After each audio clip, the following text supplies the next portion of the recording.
ظهور دست پیک اختشنی که شول کرد میش یا کیمه یا ضعیفه بس وقتی میشه شول کرد و دیبو هیوا 4 هیوا 5 میش دشنی بقوات کوی تو شنی ده شول کرد جو و گوه توی ارزیدا میش بوشت بیتن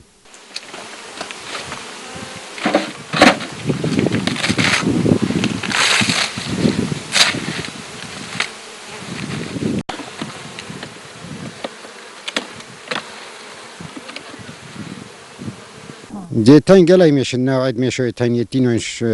دولت و تینوین هندک زرن میشه ما زرتره هندک تراشنش میشن ما راشترن جو نوعد میشه تان خدا از خود بیشم هنگوینه انی میشه ما بو منطقه ما باشترش همین میشه دی یعنی میشه بیانی تی نویده که چون که وقت بیانی میشه تینوین وکی میشن ما ناجحنینن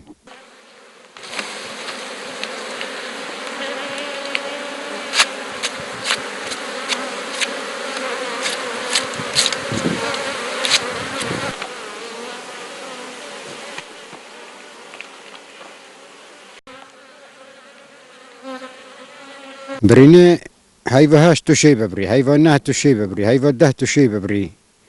یعنی برینه اوه نو بین همیه های بس او خو هیوا 9 چترش همی وقتا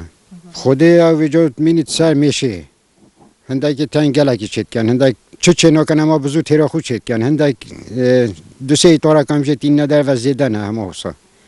یعنی ادمین سقاوتا میشه و سر اویدی سر شرازایشی گله که بو اویدیه و خدان که نمیشه ما عراق فحص نینه نه که فحص تاین فحص کن زن درجه هنگوینی چنده که درجه هنگوینی چوه یا چنده بس ما فحص نینه نیره ود مینیتن تجربه سه هنده کنات مجمیده دا پیچک فرقی های یعنی اوی شکره یه رونه زیبزی نه تیر بیتن بس یه اصلی اما ایلا گرمک و زیده نبیده که خوی تیره چه هاری کاری منو تا کرن هاری کاری تا کرن اندک پتیلا بومتینن و اندک شماید دنمه او جه ها پره یعنی نه بالاشه ها پره باش سی که ارزان تره اما به هاری کاری بومت کنه که دی چه هاری کاری منو کن وقتی که صندوق دینن دانمه وقتی منظمه تاتن و گوه او جد قدعه بینو اون صندوق آجینو اینو